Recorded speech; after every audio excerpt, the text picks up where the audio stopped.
Hello, and thank you for joining us for our panel, Mission Command, Leadership Lessons from Fighter Jet Cockpits. I'm Heather Lucky Penny, and I'll be moderating the panel today. In a fighter jet, there's no co-pilot. You alone are solely responsible for the effective and safe execution of your mission. Today, we plan on sharing our most challenging and transformative experiences from training, from our fighter squadrons, and from combat employment. Taking a jet to the edge of its performance envelope also often pushes us to take ourselves to the edge of our own personal limits, and then push past them. These flying lessons are full of insights on how we can become better leaders of ourselves and of others. On our panel are Kate Lowe, hi JIGA, Christina Hopper, Thumper, and Kim Campbell, call sign KC, that's short for Killer Chick. All of these women are groundbreaking firsts, and the women I both admire and adore. Kate Lowe, call sign JIGA, is an F-16 pilot, and she was the first female fighter pilot in her squadron. She quickly became an F-16 instructor, evaluator, functional check pilot. That's like a test pilot. She's still blazing trails today. She's the first female supervisor at Red Flag, planning and running the Air Force's premier combat training exercise. Her responsibilities include the safe execution of over 25 of these exercises, more than 50,000 flying hours, and the effective leading-edge combat training of thousands of US and allied pilots and aircrew. Christina "Thumper" Hopper also blazed historic trails as a female F-16 pilot, and she's one of only 2 female fighter pilots that are Black. Her deep faith and belief in the power of love, joy, and purpose is what has fueled her journey. She's a combat veteran with multiple tours, and today she commands and instructs the next generation of Air Force fighter pilots in the Advanced Jet Trainer, the T-38 Talon. Kim "Killer Chick" Campbell, KC for short, is most widely recognized for her combat experience in Operation Iraqi Freedom. KC received the Distinguished Flying Cross for heroism when the jet she was flying in support of ground troops, was hit with a surface-to-air missile. She was able to successfully save her wounded A-10 aircraft and recover back to base, a daring feat only accomplished successfully once before. Her distinguished career has too many incredible positions to list, so I'll simply say that today, KC is at the Air Force Academy, mentoring young men and women who will serve our nation as officers in the Air and Space Forces. I encourage each and every one of you to look up these inspiring women. Their experiences, their careers, and their accomplishments are proof that we can achieve our dreams. So starting the conversation, I'd like to talk about one of my favorite missions, low-level flight training, flying only 500 feet above the ground. I like to say 500 feet and 500 knots, but we know the A-10 doesn't do that, right, Casey? That's correct, but we do fly at 100 feet and 300 knots, so its speed is relative. Okay, I think that's pretty big deal. I think 100 feet might scare me. But we're doing these low-level ingresses into the target area. We're evading threats. It's dynamic. It's high threat, not just because of the threats, but because of the ground. So that's a bread and butter mission for all of us. JIGA, the other day you were speaking about your low-level mantra, which we all know by heart: near rocks, far rocks, lead, check 6. And so would you describe how these flight priorities are really a metaphor for how you prioritize your life and how we can prioritize ours? Absolutely. I mean, flying that low and that fast it's awesome. It's so much fun, but it requires so much effort and so much focus. And so that's how we came up with that cross check. And so near rocks, it seems obvious, but the first thing you have to do is not hit the ground right in front of you. Far rocks, don't hit the ground. It's going to come up to you in about 3 seconds. For lead, that's whether you're the lead or if you happen to be the lead, you're checking on your wingman and make sure that you have mutual support. And then checking 6 is if you actually have that time to turn around and make sure that the enemy has not rolled in at your 6. And so we practice that over and over again, quicker, faster, more deliberately. and it can be exhausting. So the nice thing is that it translates very nicely into my life. I use it all the time. For example, right now, my near rocks are everybody in my circle being healthy. My far rocks are my girls, my 2 girls, and just their overall well-being, socially, spiritually, mentally. And then lead. I mean, I'm married, so check in with my lead or my wingman, as it may be, and my faith. And finally, for check 6, it's, hey, what's this thing we're filming tomorrow? And what do I have going on next for work? And so it just repeats over and over again. But the great thing is it's an awesome cross-check for anybody, and you get to choose your own near rocks. And so really what it comes down to is what are those, in this case, 4 things that you want to use as your priorities, and it's up to each individual person to choose those. And then after you prioritize that, the cross-check gives you an opportunity to go ahead and focus and keep on target, as it were, for those actual things. So I will say that, and I'm sure everybody else here can attest to, flying that low and that fast it's really intense, and it's tiring, and it doesn't leave a lot of room for other things. And so when we climb up to a higher altitude, the cross-check continues, but it also slows down a little bit. And you get to, instead of, checking 6 and making sure I know what I'm doing for work, maybe I can actually look out and remember, hey, my mom's birthday is next week, and I should probably think of something. So you can do that in your own life, and the cross-check continues, but it's okay, on a Friday night to hug your kids and go for a run and kiss your spouse and have a glass of wine, because you can always climb back down to low altitude where it's intense and fun, but it's a lot. Thumper, you're teaching a lot of these kids right now how to do low. How do you translate that near rocks, far rocks, lead check 6, not just to the safety of flight of taking 2 T-38s down low, but the challenges that they're facing as they're going through their flying training? Yeah, absolutely. For me, I think a key piece of the cross-check of near rocks, lead rocks, near rocks, far rock, lead check 6 is the mutual support. And I know we talk a lot about individuals as fighter pilots. We are a sole person in our cockpit, but fighter pilots never go into combat alone.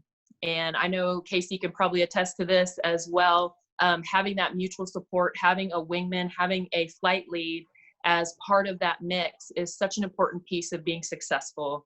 And that's such an important piece of being resilient and being able to get back up from difficulties. So that's a key piece that I like to instill in my students is, yes, you are solely responsible for your aircraft, but you also have somebody built in that is helping you along the way.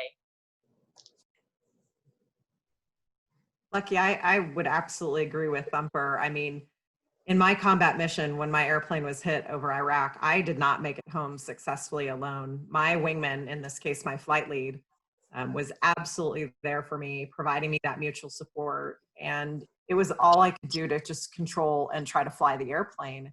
And so having him there to think about those other things that I just didn't have the brain bites to think about, it was really powerful.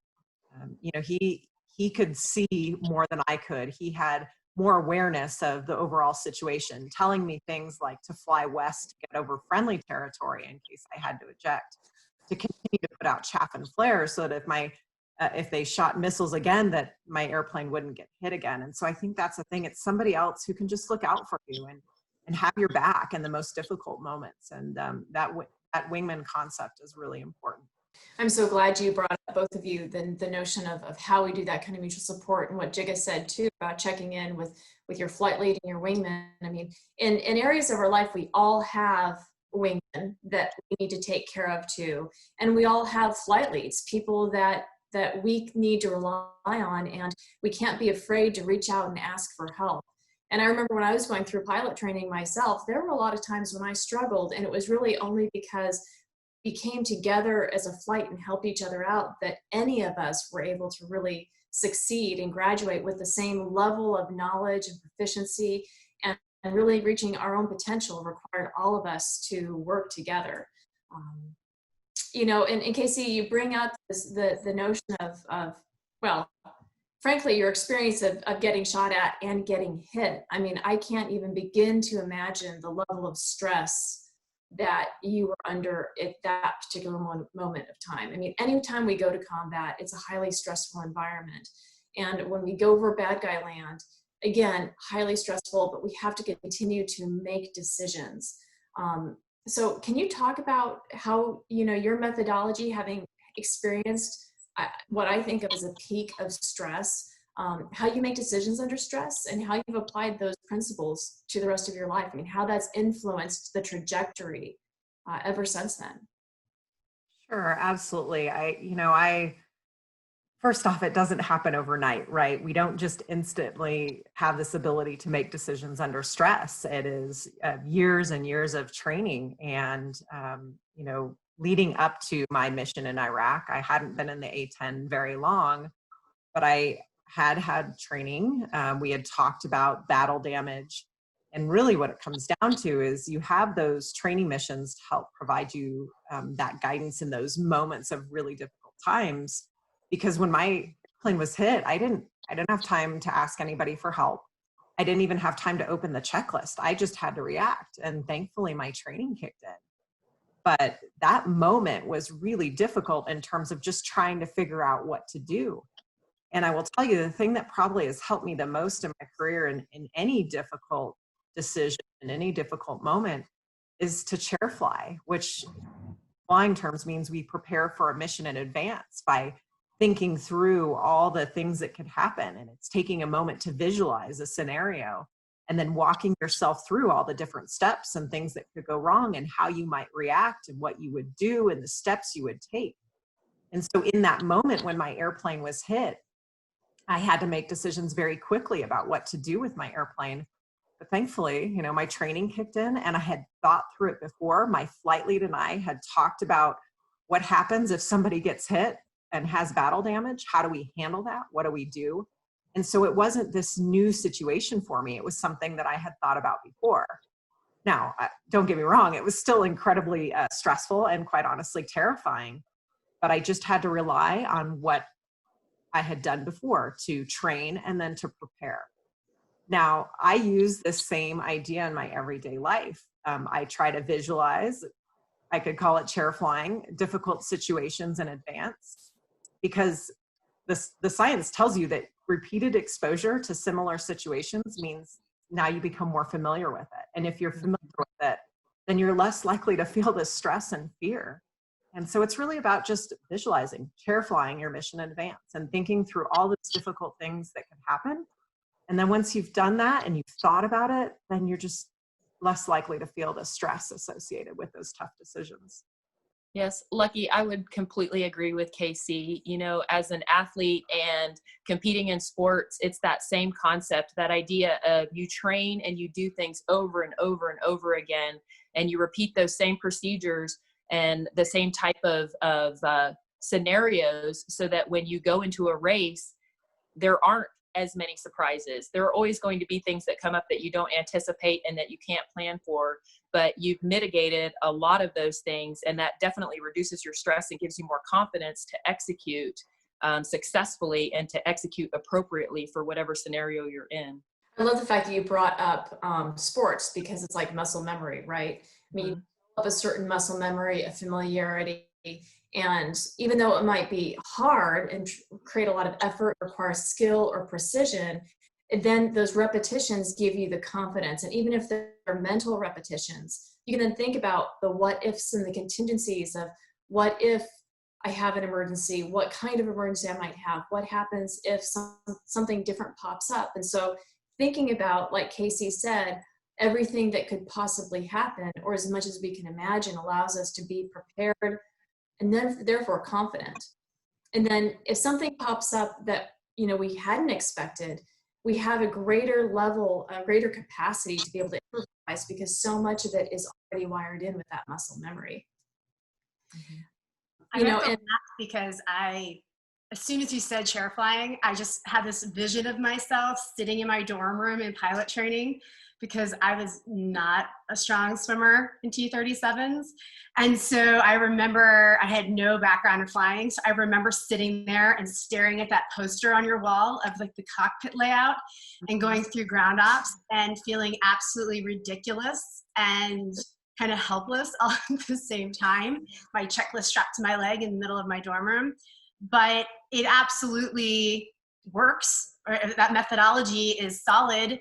And to the point that I remember then at the beginning of F-16 training, getting through my ground ops for the first time ever with a couple minutes to spare and saying out loud, I'm done, but I feel like there should be more that I'm doing. And I still had an IP in my back seat because I hadn't soloed yet. And he was like, that's the first time I ever heard you talk like a fighter pilot. He's like, there's always something more that you should be doing. There's always something that you should be working towards. And it's funny because I joke that, you know, brainwashing is for real in the Air Force. And I say it with a smile, but there is something to that. The repetition and the thought process, like that never ever leaves you. And, you know, so when you're doing other things in your life and you've done it over and over again, you've thought about it so many times, and then somebody else is like, I never thought of that. And what's our reaction? How could you have never thought about that? Clearly you should have chair flown that.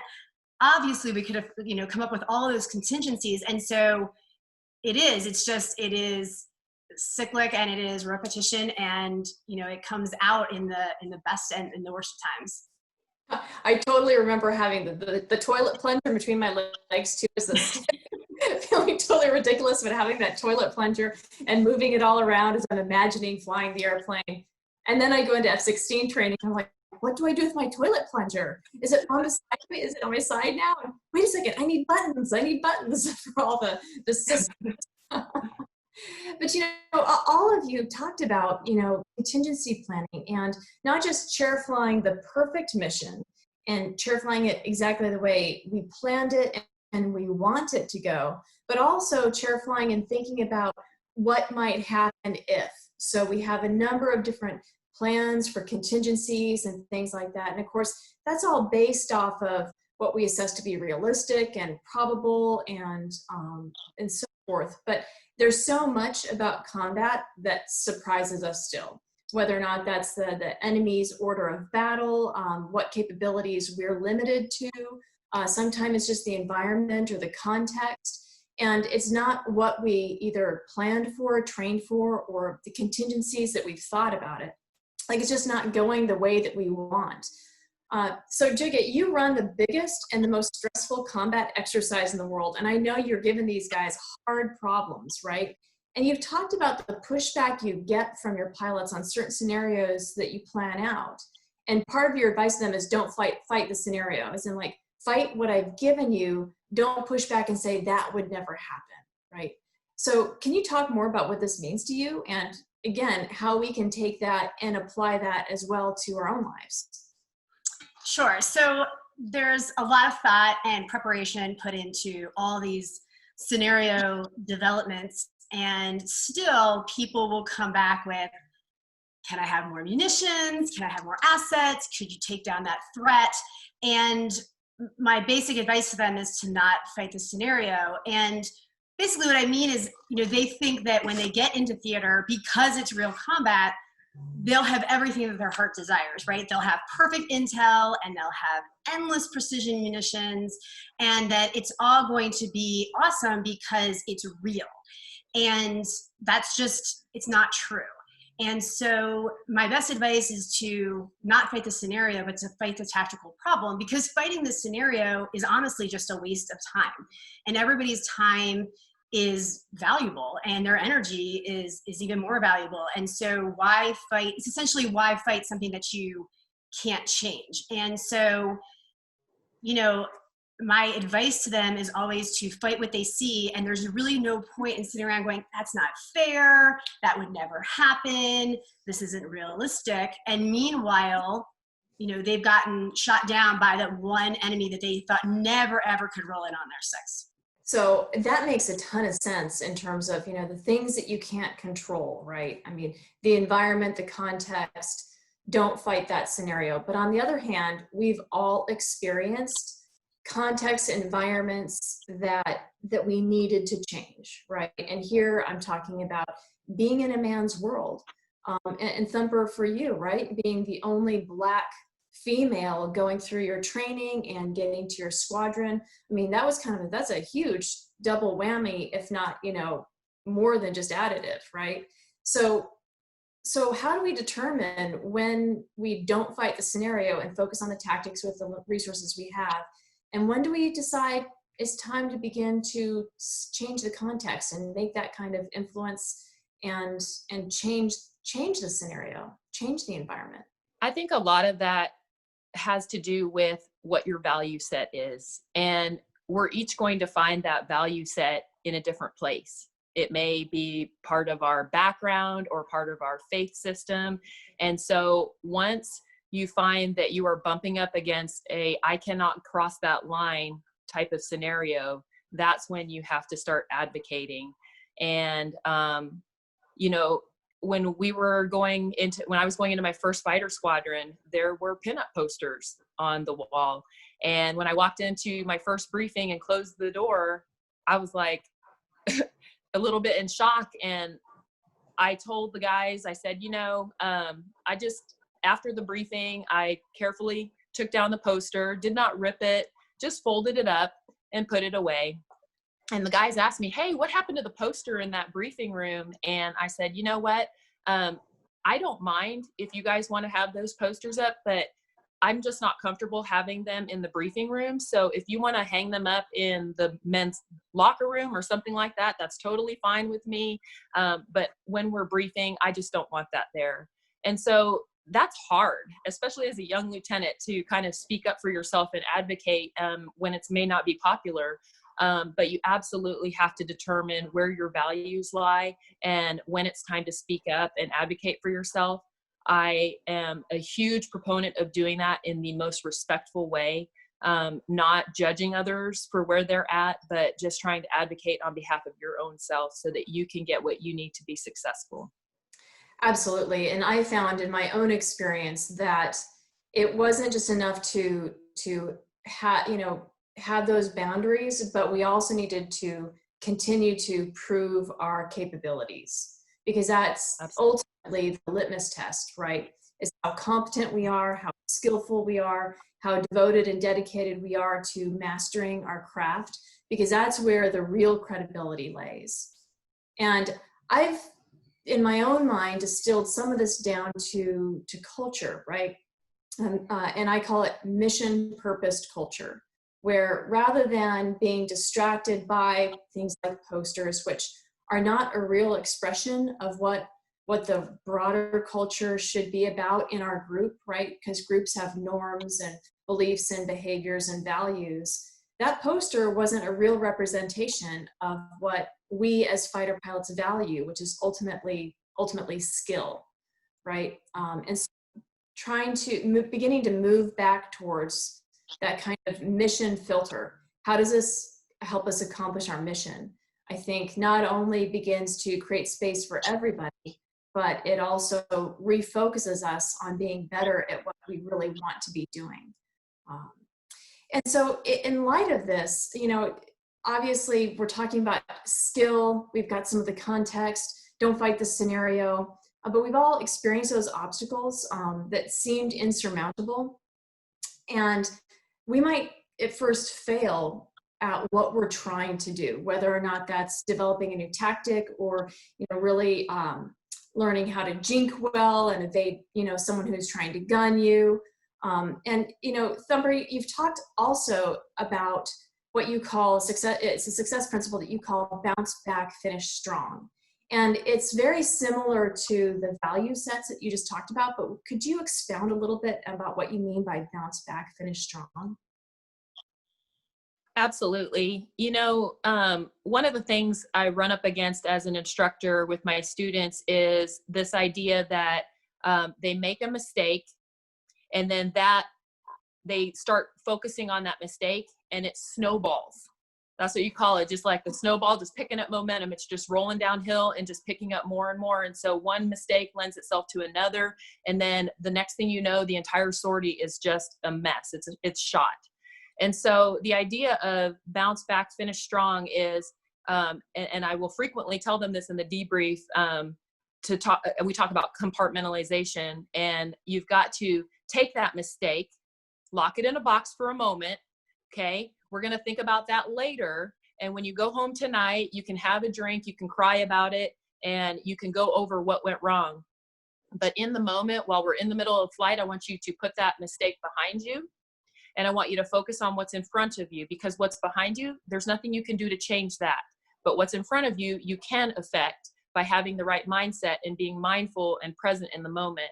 And so that's the idea. It's a resilient response to failure and mistakes. It's okay, I made a mistake, but that doesn't make me unworthy.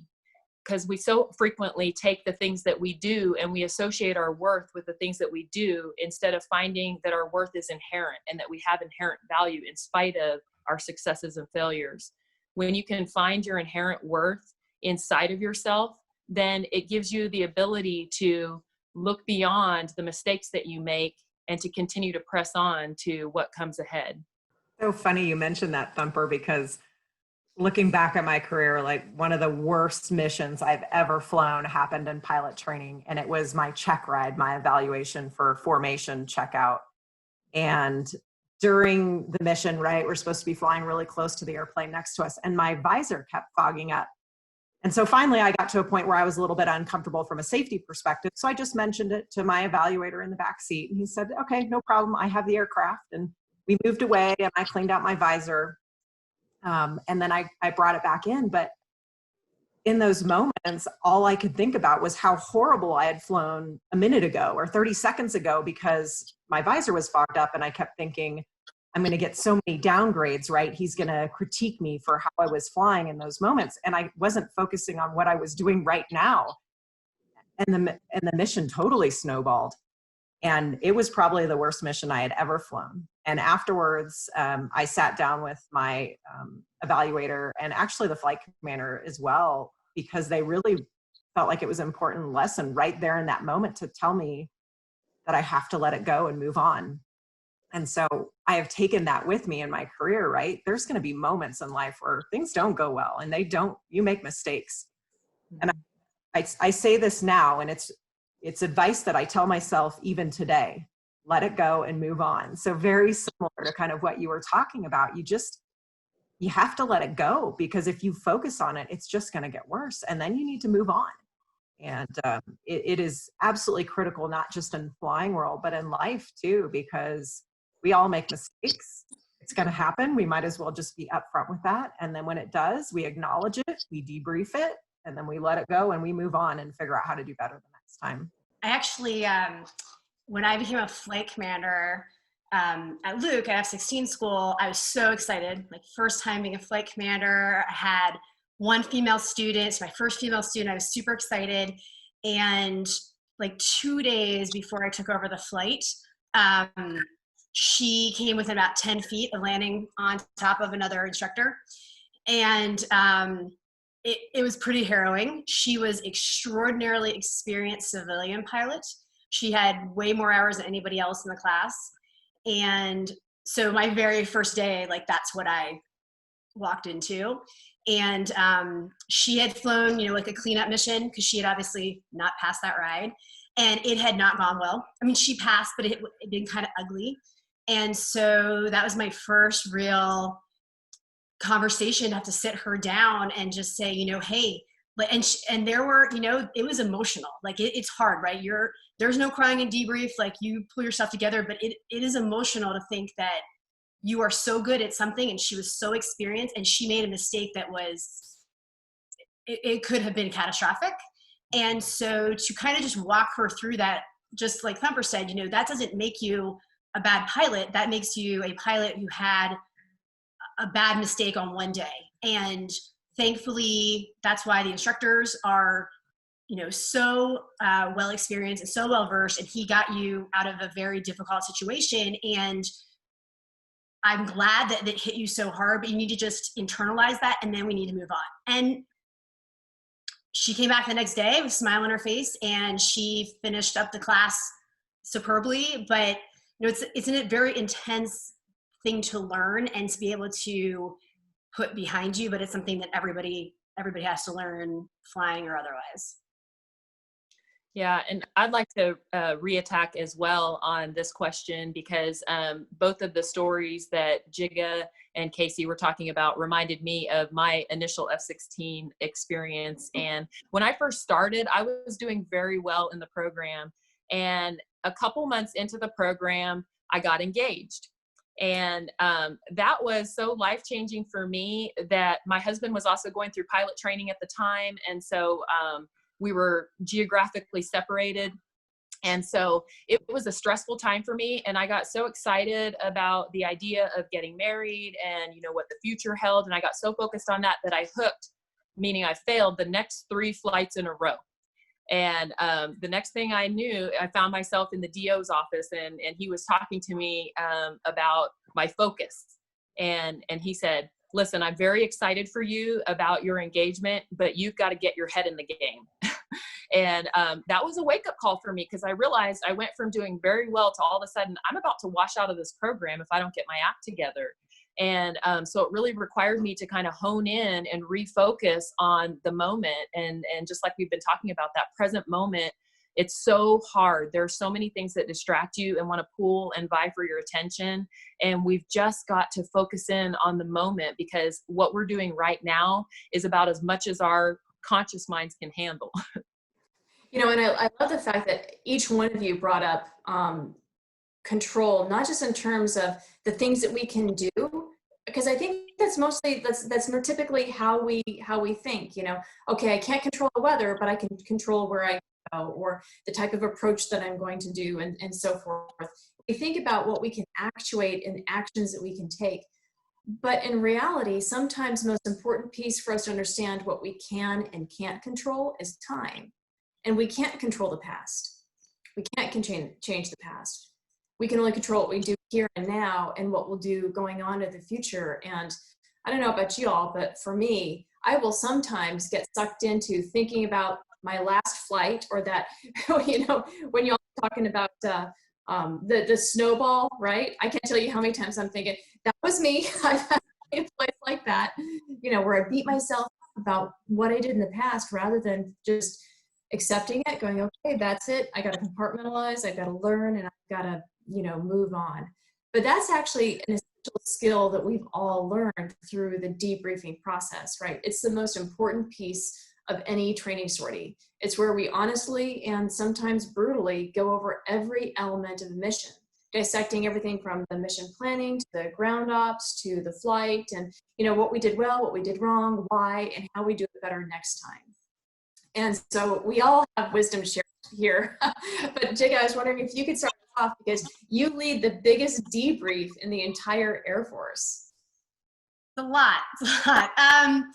Yeah, you know, the great thing about debriefs, I feel like, is it's such an equal playing field. And you certainly hear an equivalent in sports would be like the huddle, right? That there's no race, there's no gender, there's no socioeconomic background. And so it's such an interesting thing to walk into a debrief and really, you know, if you're the flight lead, you're the flight lead, and maybe you're a captain, or maybe you're a colonel, and same thing for your wingman. And I always like that concept, that it's just about the debrief, and we're going to take off our rank, and we're going to get down to how the mission went. And so at Red Flag, the interesting thing is it's such a huge audience, and there are a lot of different cultures, or sometimes different countries.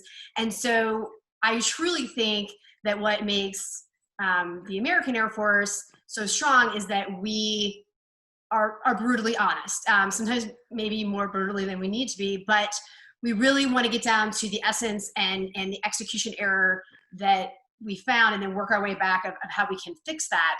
And that can be jarring. It can be jarring for other cultures. It can be jarring when you're working with people who are not used to that in the corporate world, that we're really going to focus on what went wrong, and we're not going to relent until we've gotten to it. And so I really enjoy that environment.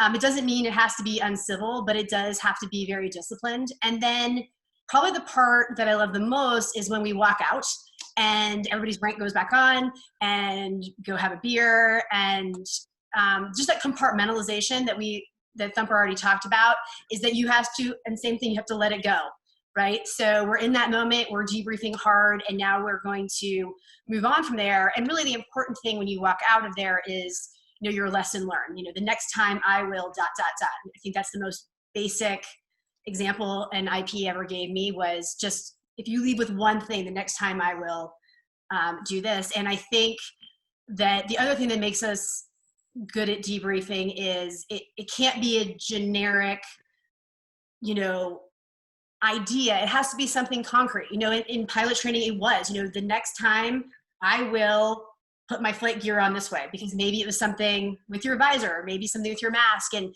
it has to be specific and tangible, because it gives you something concrete to do next time, but it also gives you something in a time of stress, like Casey was saying, to recall something actual and absolute.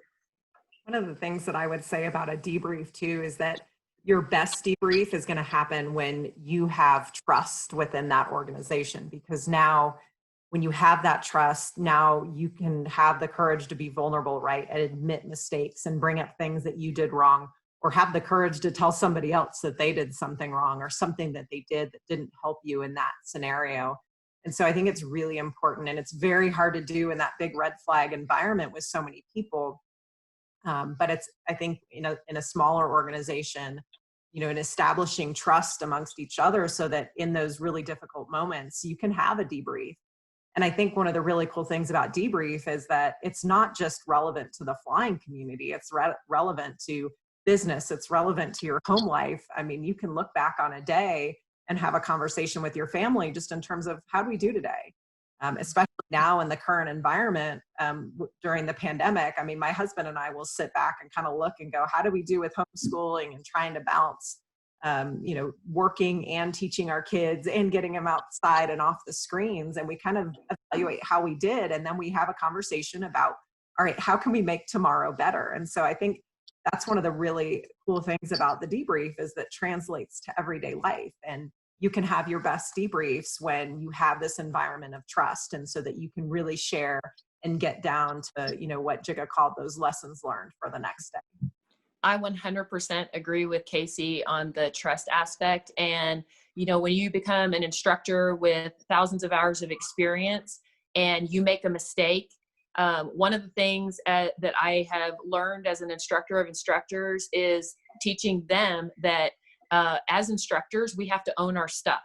And so when we make mistakes, we absolutely need to fess up to those to our students, because that builds our credibility with them, and it enables us to show them, hey, we're all human.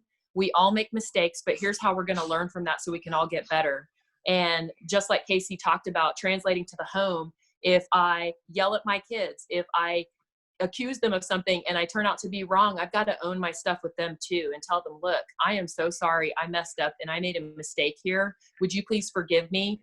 And when I do that and teach them that, then they also give me back that same level of trust and honesty when they mess up. You know, I love that one of the things that you all have brought up is how you've taken this debriefing ethic into all areas of your life, thinking about, okay, very honestly with ourselves, because if we can't be honest with ourselves, I mean, who's going to be honest with us, right?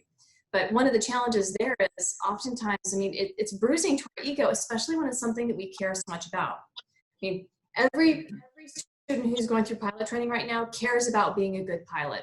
So they hate to admit when they've screwed up. It's hard to admit when you haven't met the mark. It damages our egos, and it hurts our feelings, right? It's very hurtful, especially because when we're so personally invested. So I love that you're talking about the trust that we need to not just create in the debriefing space, but also the level of vulnerability that we have to be willing to accept and be open about where we may have failed, where we may have made a mistake. and do so not with the intention of being judgmental, but the intention of how we'll do this better.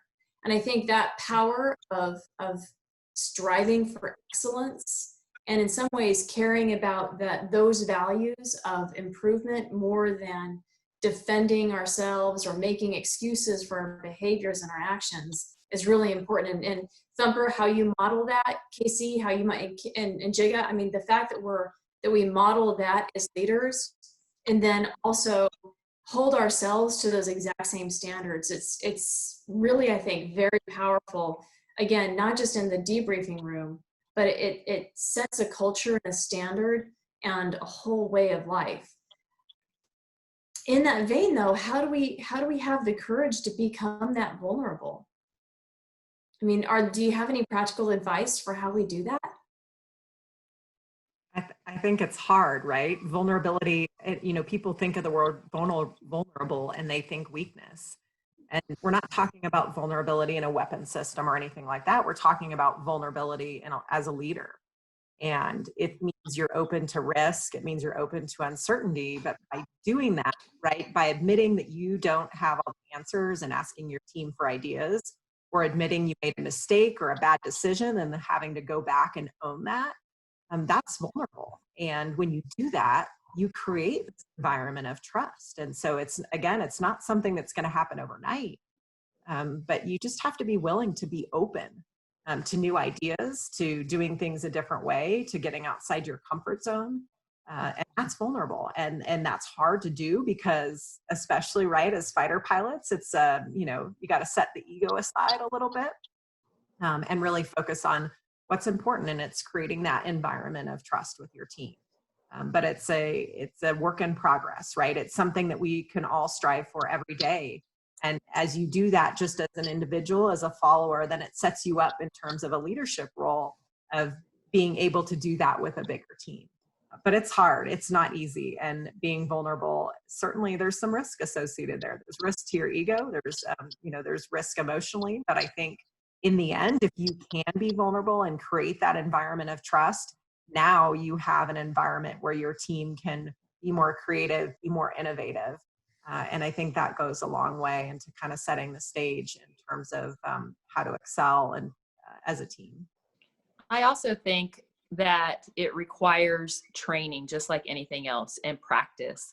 So you do it once, you're vulnerable and you admit you're wrong, and the level of feedback that you get, which is normally, in my experience, rather positive, encourages you then to take a step and try it again the next time. And then you do that again and you get more positive feedback and you're like, whoa, there's something here. Brene Brown talks about also kicking out the cheap seat critics. And I think that's a huge part of allowing yourself to become vulnerable. When you can silence the voices that have no investment in you, they have no skin in the game, their opinion really doesn't matter. And then you focus on the people who are working for you, the people who are counting on you, the people who are looking up to you, and you listen to their voices and the feedback you're getting from them, then I think people will find that when they are vulnerable with those people who are actually they're invested in and are also invested back in them, that they're going to find that that is the way to go, and that level of trust and vulnerability is actually a huge sign of strength. I think that you build that vulnerability, like Casey said, you build up that trust, and then that allows you to feel comfortable being vulnerable. So when I decided to leave active duty to spend more time with Becca when she was a baby, I really struggled with telling my people, my flying people. And I was like, man, this is tough, because they have supported me and they have treated me like one of their own, and they have built me up, and are they going to think I'm just throwing this all away? And so I sat down and I wrote this email, and I sent it to kind of the people I had been closest to at all my assignments, and their response was amazing. We love you, JIGA. We're here for you. Whatever you need, if this is the right decision for you, we support you completely. And I actually, kind of old school technology, I printed them all out. They're someplace in a box in Becca's bedroom. because I just thought it was such a phenomenal testament to, you know, the friendships and the bonds that I had made, that there I was, like, I mean, really in a what felt like a very non-fighter pilot kind of way, like totally bearing my soul to them.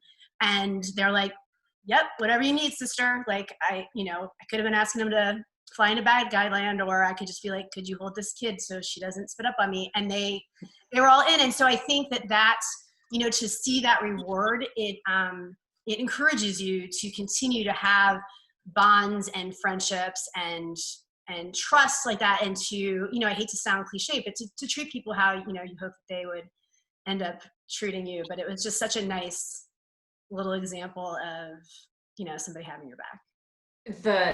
The community that we've all experienced in the fighter world it's amazing, because like you said, JIGA, I mean, like, people have your back. It's not just about checking your six when we go into bad guy land. It's about taking care of each other all the time. And no matter how contentious some of those debriefs may be, you know, we walk out and the bond is stronger for having been vulnerable, for having been honest, for having been accountable, for having been willing to admit when we were wrong and to take that correction, apply ourselves harder to do the right thing, whether or not that's improving a skill or whether or not that's in an area of our own leadership and in our own behavior. But that requires a tremendous amount of discipline. Like, it's hard to do.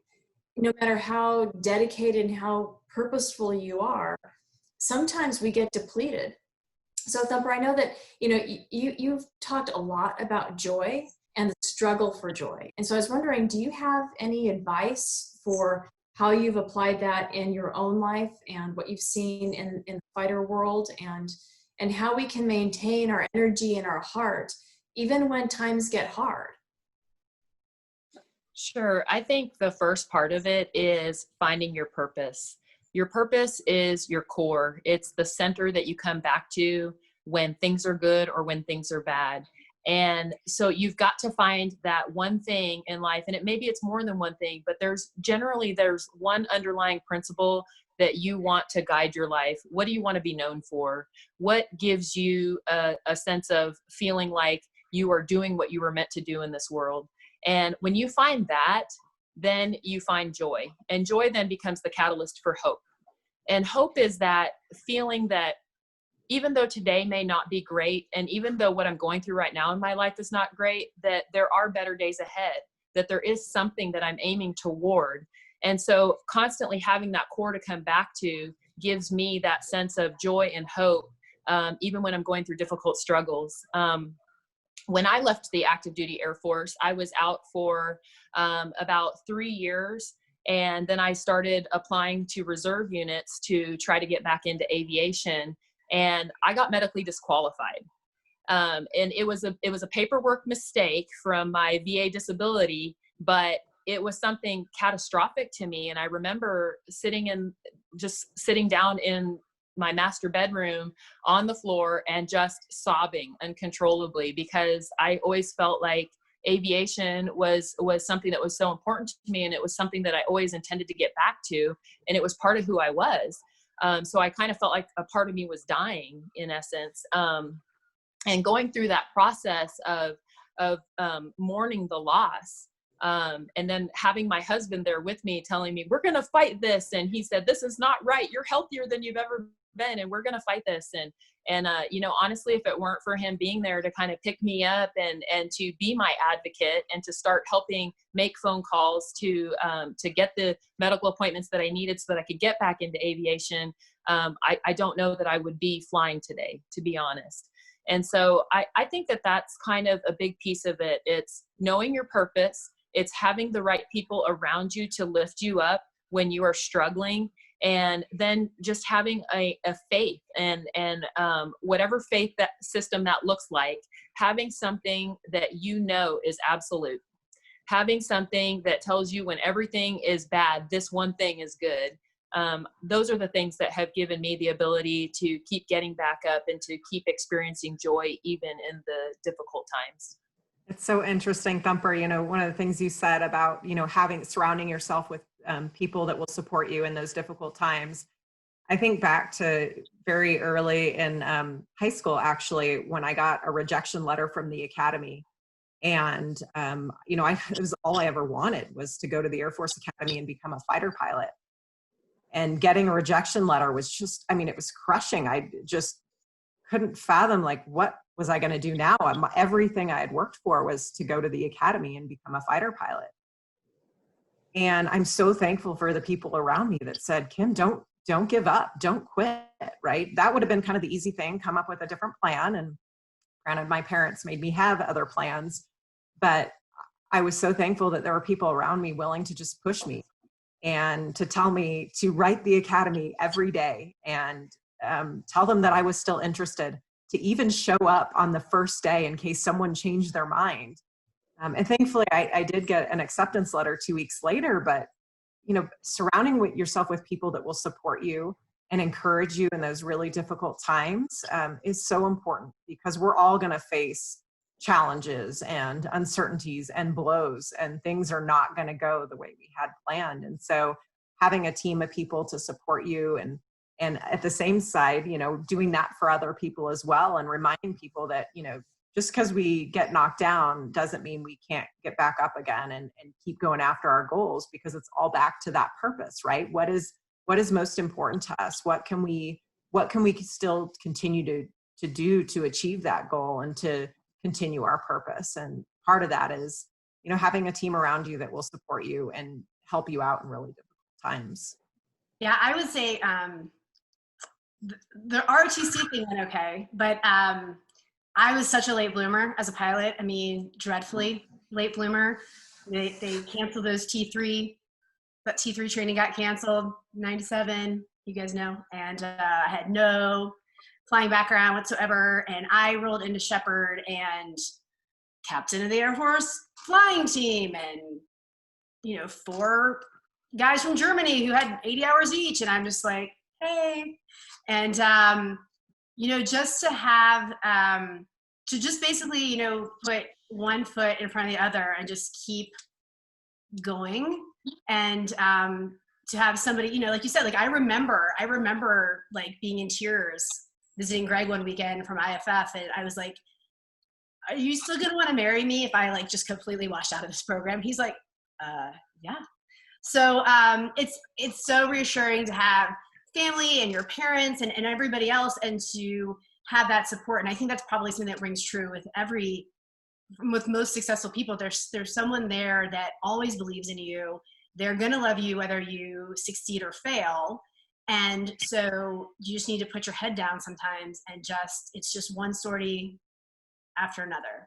And those denifs will go away, and those sorties you'll finally figure out closure. I did. It took me like 6 weeks, but I finally figured out closure and offensive BFM.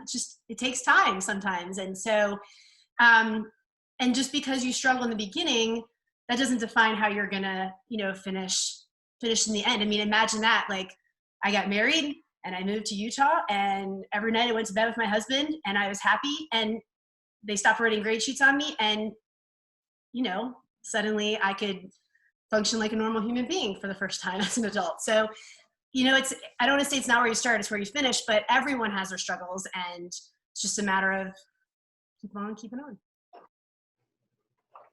Absolutely. You know, one of the things is that as I'm reflecting on the conversation we've all had today, there are a number of themes that keep on coming up, right? It's about focusing on what you can control, the here, the now, the present, and doing that kind of chair flying, getting those repetitions in, thinking about how we develop the muscle memory to make sure that things go our way, and also prepare ourselves for what happens when they don't. And understand, again, in those situations, what can we control? What can't we control? And that perhaps one of the biggest takeaways I have is we can't control the past.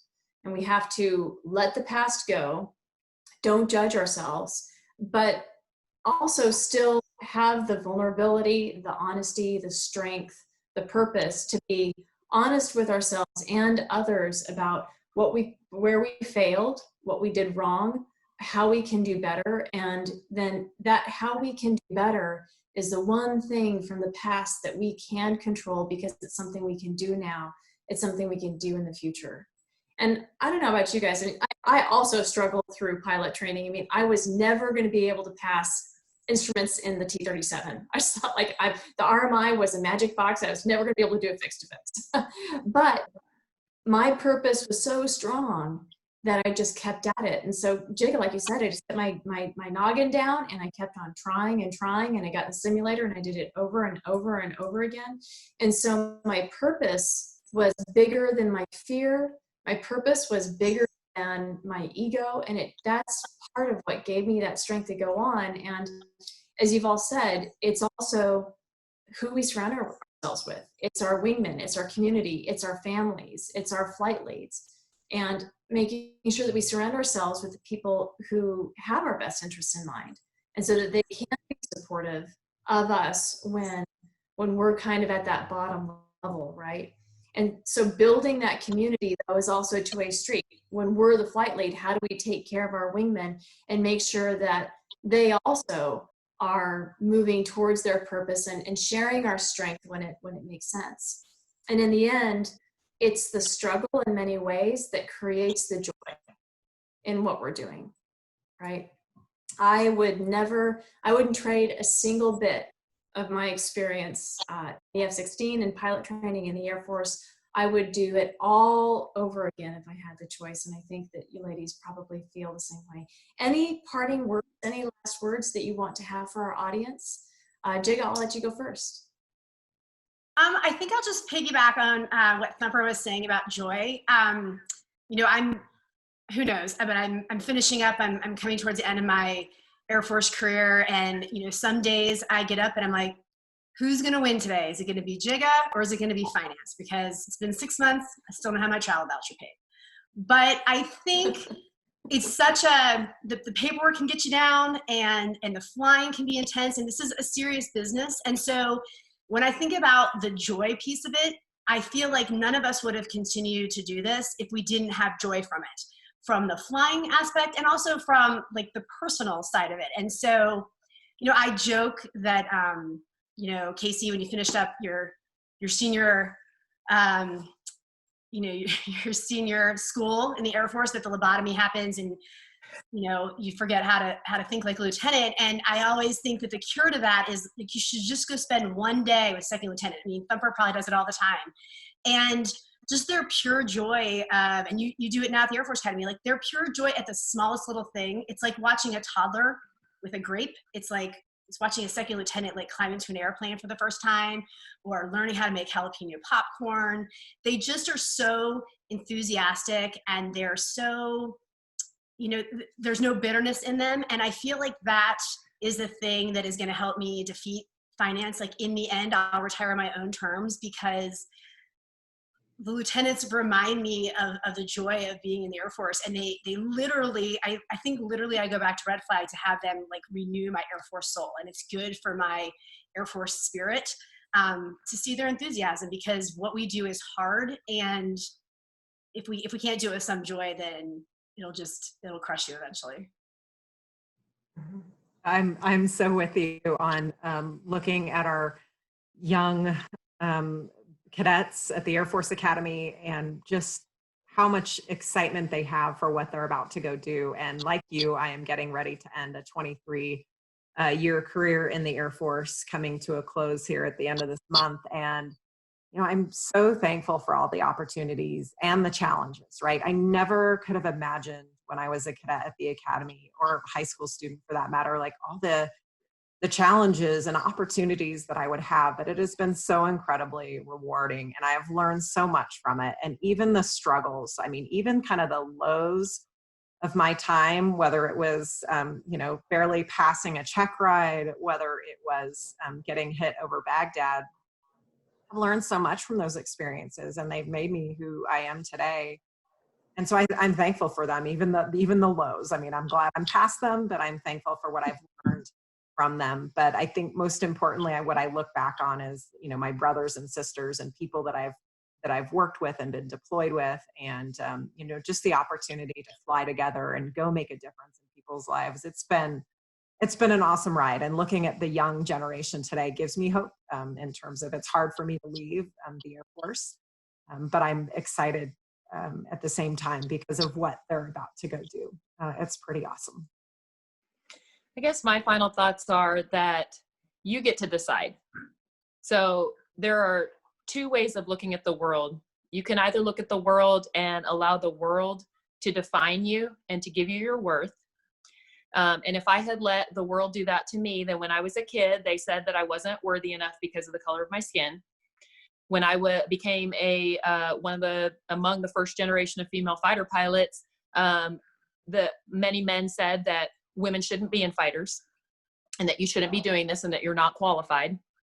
And so if I had listened to the world, then I wouldn't have done half the things that I've done in my life. Or you can decide that you get to determine your worth, that you get to determine what you are and are not capable of. And that will allow you then to continue on to fulfill your purpose and to fulfill the dreams that you have set before you. And in that case, I would say that there are very few barriers that will withhold you from doing the things that you want to do in life. Such powerful words, especially to leave on. I mean, I've got chills. So thank you, ladies, for joining us today. Thank you for your time. Thank you for your wisdom. And as always, I love seeing you. I love connecting with you. And I hope our audience has enjoyed this time as well. Thank you. Take care. Bye-bye. Bye-bye. Thanks.